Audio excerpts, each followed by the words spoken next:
माजी पोलीस अधिकारी संजय पांडे निवडणूक मैदानात उतरणार आहेत।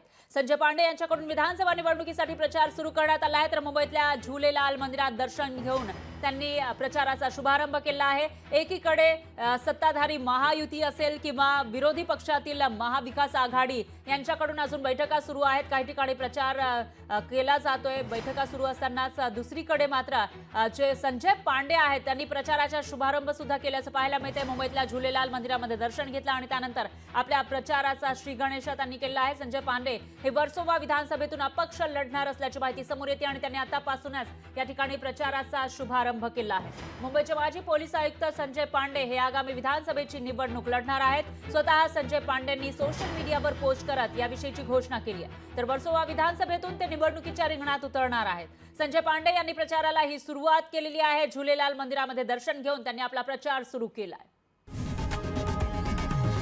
लोकशाही मराठी ऐका, पहा, जागरूक रहा।